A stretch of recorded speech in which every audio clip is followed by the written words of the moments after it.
over this unhappy globe, there are heroic volunteers putting up a selfless battle on behalf of the wretched of the earth. But only one of these is considered to have invisible means of support, to be nothing less than a saint. What makes Teresa of Calcutta so divine?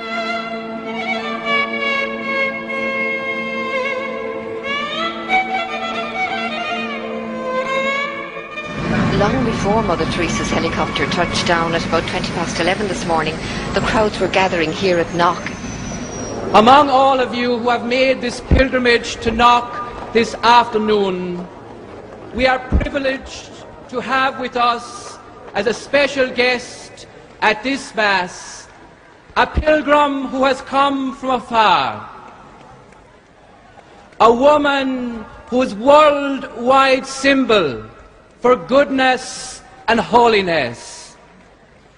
Not many claims made by the Irish clergy are widely or uncritically accepted, even in Ireland. But the saintliness of an Albanian nun named Agnes Boyaciu is a proposition that's accepted by many who are not even believers. Mother Teresa herself receives extravagant adulation as no more than her due. Of all the women in recent history, no one has captured the public imagination like Teresa of Calcutta. I'm not being facetious, and I'm certainly making no comparison when I say that no woman has made such an impact here since Our Lady herself appeared in 1879. So how did this auction of hyperbole and credulity get started? In that year of grace, 1969, the scrupulously neutral and objective British Broadcasting Corporation permitted that old fraud and mountebank Malcolm Muggeridge to pay a devotional visit to the Calcutta shrine. Well, Teresa, after I met you in London, really the only thing I wanted to do is to come and see you in your work here, and I've seen it. And of course it's a shining light. Himself arrogant, almost to the point of humility, Muggeridge became persuaded that he and his team had become the divinely appointed instruments of what he claimed was the first television miracle. During Something Beautiful from God, there was an episode where we were taken to a building that Mother Teresa called the House of the Dying, and Peter Shaker, the director, said, well, it's very dark in here, do you think we can get anything? And we had just taken delivery at the BBC of some new film made by Kodak, which we hadn't had time to test before we left, so I said to Peter, well, let's have a go. So we shot it.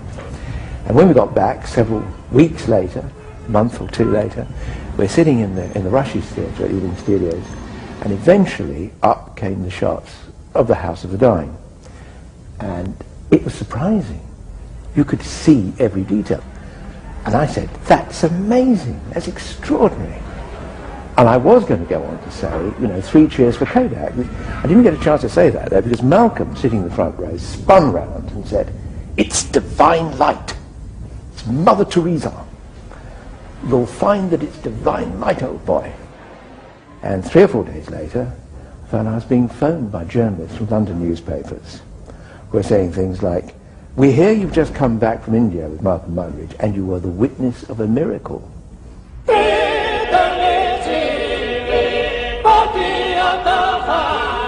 And a star was born.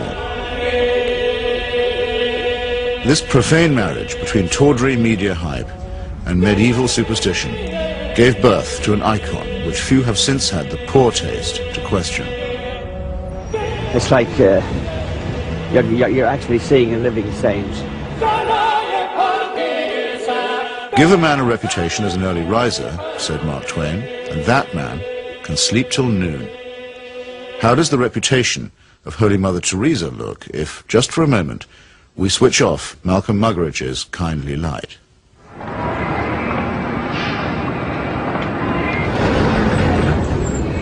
Mother Teresa is a Nobel Prize winner. She's a symbol. People in the West talk about her, so Indians adopt her at that level. The fact that what she does in the streets of Calcutta is really irrelevant to them. They couldn't care about it, and most of them don't even know. But Mother Teresa is the sort of figure you show to visitors. Mother Teresa's flagship institution is her home for the dying, a hospice which purportedly sweetens the last moments of otherwise destitute lives. My initial impression was of all the photographs and footage I've ever seen of Belsen and places like that, because all the patients had shaved heads. There are no chairs anywhere, there are just these stretcher beds, and they're like First World War stretcher beds. There's no garden, no yard even, no nothing. And I thought, what is this? This is 2 rooms with 50 to 60 men in one, 50 to 60 women in another. They're dying. They're not being given a great deal of medical care. They're not being given painkillers really beyond aspirin and maybe, if you're lucky, some Brufen or something for the sort of pain that goes with terminal cancer and the things that they were dying of. And I thought, what's the point? Right from the very beginning, I wanted to serve the poor purely for the love of God and to give them what the rich people get with money. I wanted to give to the poor for the love of God. They didn't have enough drips. The needles they used and reused over and over and over, and you would see some of the nuns rinsing needles under the cold water tap. And I asked one of them why she was doing it. And she said, well, to clean it. And I said, yes, but why are you not sterilizing it? Why are you not boiling water and sterilizing your needles? She says, there's no point. There's no time. Mother Teresa's cult of death and suffering depends for its effect on the most vulnerable and helpless, abandoned babies, say, or the terminally ill, who supply the occasions for charity and the raw material for demonstrations of compassion.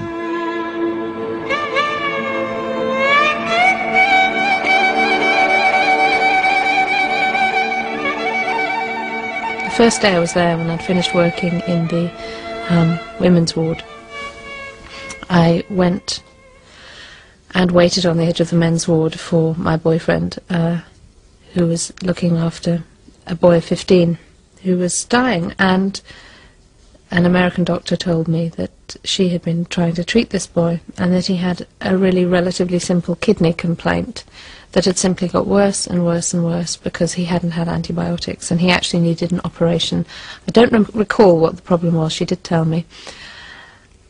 And she was so angry, but also very resigned, which so many people become in that situation. She said, well, they won't take him to hospital. And I said, why? All you have to do is get a cab, take him to the nearest hospital, demand that he has treatment, get him an operation. She said, they don't do it. They won't do it. If they do it for one, they do it for everybody. And I thought, but this kid's 15.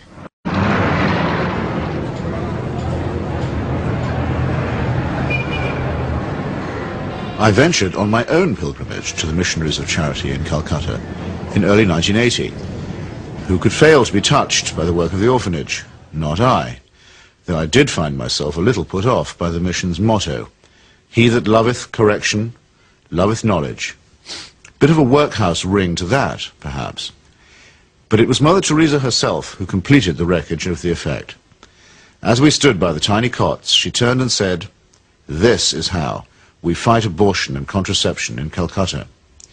Now, it might be argued that a campaign against family planning is low on the list of Calcutta's many pressing needs.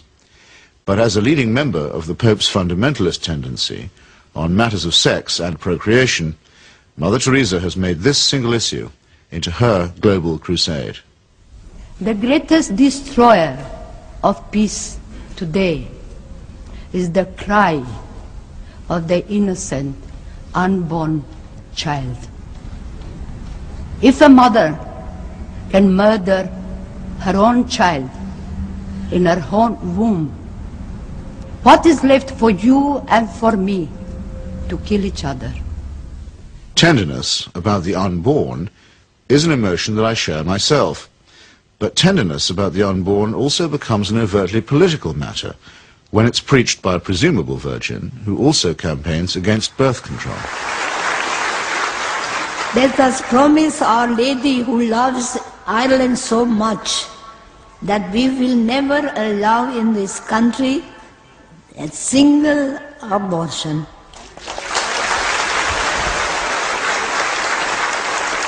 And no contraceptives.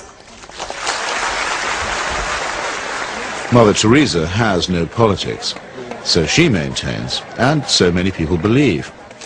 But when she came to London in 1988, ostensibly as an advocate for the homeless, she bent the ear of the Iron Lady and sought to steer her to the support of a bill limiting abortion.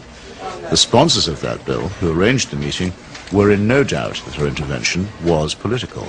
She's not a party political figure, but she's a political figure in the sense that, A, she is part of what may be called the Catholic agenda, the broader Christian right agenda, and the Catholic Church has been following what has generally been considered a hard-line approach under the present Pope. Now, she's part of that agenda, and that is fairly political agenda. I mean, you know, no abortion, opposition to birth control, ideas like that are fairly, you could say they would be contested in the political arena. And the second factor is that she is also part, if you like, of the Western agenda, where the West is still part of the third world. The rich world has a poor conscience. It wants, in fact it needs, to think that someone, somewhere, is doing something about the third world. And the Mother Teresa myth ministers to this desire. Here is a Western woman who has forsaken her life, albeit whatever life she might have had in Albania, you know, for sacrifice herself for the people of the third world. It makes the West feel better, you know. This is one of us again, once again rescuing the third world. Raising the roof. Yes, raising the roof. He's got his rations. Yes, he's got it, he's cleaning it. And then pecho shop. In the subliminal appeal that she generates, there is something of the mission to the heathen, something of the old colonial outpost, and something of Florence Nightingale. While in the silent and abject demeanour of her patients, there is something of the deserving poor. The Great White Hope, in this iconography, takes on the big black hole. And the rewards are by no means all in heaven.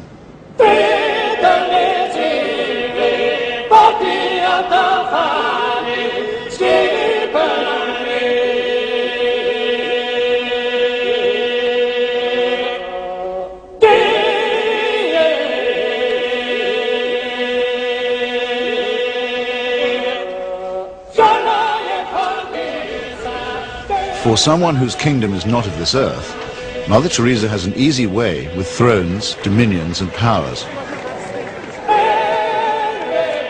Why do the rulers of this sinful and selfish world find her so awfully congenial? Is it because she returns the compliment? She may or may not comfort the afflicted, but she has certainly never been known to afflict the comfortable. Some people see her here, posing with Ron and Nancy. In the truest sense, citizens of the world. Mother Teresa is. The very hand that bestowed the Medal of Freedom on Mother Teresa armed and paid the death squads of Central America. Accepting the award, with her customary modesty, on behalf of all the world's poor, she croaked, "I never realized that you loved the people so tenderly." I must say, I hadn't noticed that either. Reagan's proxies murdered, among many others, 4 American nuns and the Catholic Archbishop of San Salvador at the very moment that he was celebrating Mass.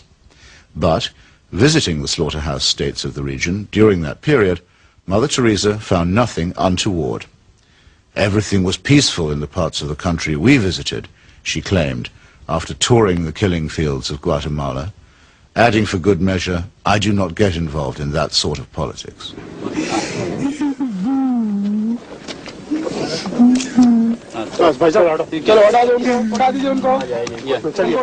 In 1984, a ghastly chemical spill from the Union Carbide plant in the Indian town of Bhopal took 2,500 lives and poisoned thousands more.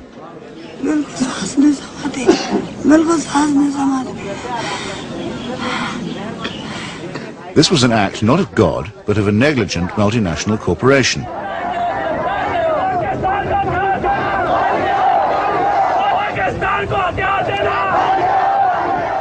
Mother Teresa's advice to the angry victims? Forgive. Forgive.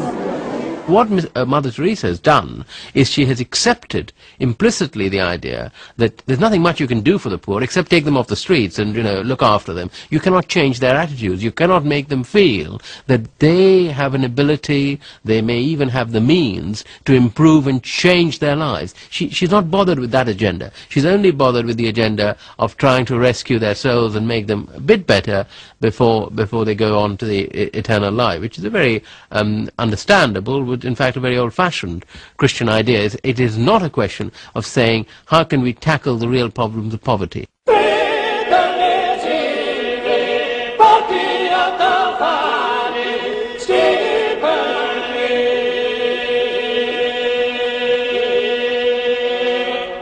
Like most people who claim to be apolitical, Mother Teresa is in practice and in theory an ally of the status quo, and when the status quo is threatened, a trusted ally of the conservative forces. This places her in bold contrast to those, even among the religious, who have rejected the fatalistic and submissive conclusions about poverty that are promulgated by Catholic traditionalists like her. With our hands, with our life, with our love, we ask justice, we ask freedom, and we take justice, because the justice is not like a gift which they gave. No, liberty, freedom, they don't give that. We have to take that. And in fact, we go through the streets and we took our liberty, we took our freedom, asking for justice. The Roman Catholic hierarchy has never forgiven Father Aristide, the legally elected president of Haiti, whom it regards as a base heretic. For his efforts to chase the moneylenders from the temple, he was banished from his order and forbidden to serve Mass. To the very last, the Vatican was the only foreign power to recognize the military junta that misruled Haiti. And the ground for this, too, was prepared by Mother Teresa. In 1980, she visited the island and accepted the Haitian Legion of Honor Award from Baby Doc Duvalier. She found much to praise in his corrupt, dynastic regime, telling astonished reporters that she had, quote, never seen the poor people being so familiar with their head of state as they were with the Duvaliers. It was a beautiful lesson for me, she simpered. I've learned something from it. The Haitian people, indeed, could not wait to get close to the Duvaliers, who in their turn moved forever to the French Riviera.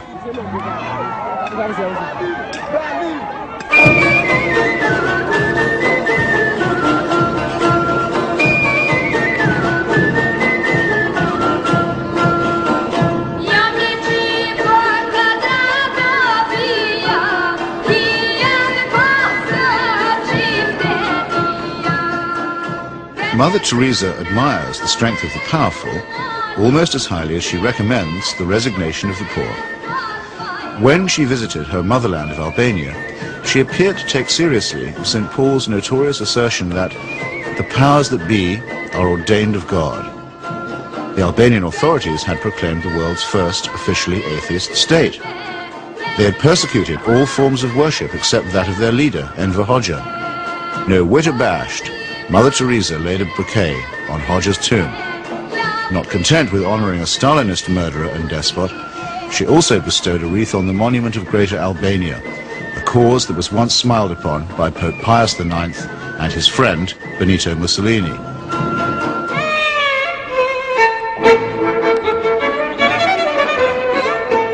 Albania is, for secular reasons, quite rich in orphans. So there was ample scope for an orphanage specialist to praise the institutions of the regime while keeping silent about its victims.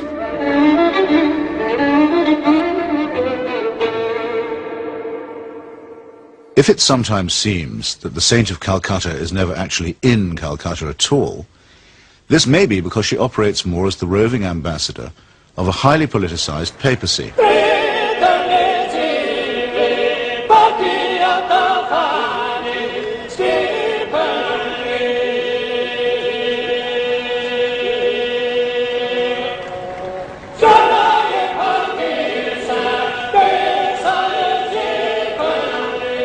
The Vatican foreign policy has taken her from the shores of Lebanon, where the Roman Catholic militia perpetrated the mass murder at the Sabra and Shatila camps, to Nicaragua, where the Cardinal was the patron of the Contras, to Armenia, where she helped Mother Church gain a foothold in the Soviet Union. In return, the present Pope is known to have placed her on the fast track for canonization. This is the kind of politics in which she does indeed get involved. Sometimes when I think of Mother, I wonder if I've done just right. Though I'm many miles away, I can almost hear her say, "Where's my wandering boy tonight?" Robert Maxwell's genius for self-promotion made a nice fit with Mother Teresa's talent for fundraising. It became hard to decide which of the two was using which, or was it both? In the United States, Mother Teresa accepted well over $1 million from Mr. Charles Keating, a right-wing Catholic fundamentalist and anti-pornography crusader who was also a California savings and loan tycoon. Mr. Keating's problem was that he was using other people's money. He's now behind bars after the greatest scandal in American financial history. But while he was flying high, Mother Teresa flew right along with him. She got the use of his private plane. He got a personalized Mother Teresa crucifix, which he used to store up treasure on earth. Let's get him out of here. Why should the missionaries of charity have such a special vocation for work among the rich? And does Mother Teresa pick frauds because they need her help more than the honest billionaires? It's not a question that she's ever answered, but then, in the prevailing atmosphere of piety and adoration, it's not a question that she's ever been asked.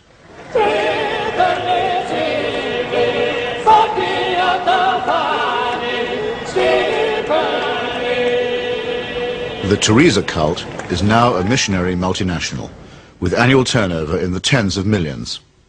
If concentrated in Calcutta, that could certainly support a large hospital, and perhaps even make a noticeable difference.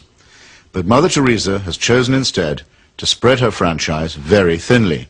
To her, the convent and the catechism matter more than the clinic. Now we are in 105 countries and we have 500 convents all around the world, without counting India. Beautiful.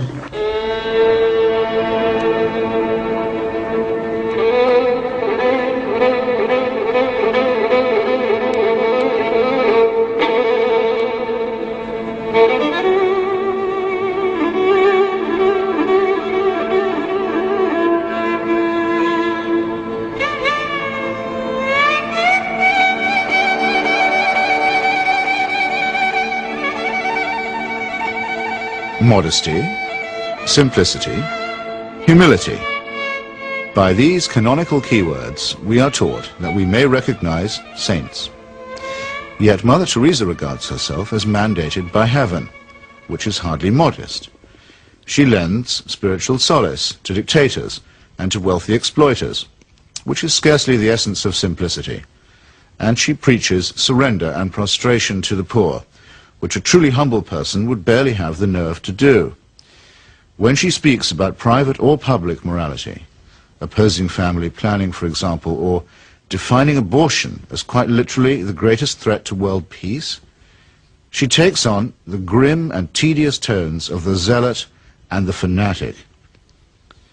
In a godless and cynical age, it may be inevitable that people will seek to praise the self-effacing, the altruistic, and the pure in heart. But only a complete collapse of our critical faculties can explain the illusion that such a person is manifested in the shape of a demagogue, an obscurantist, and a servant of earthly powers.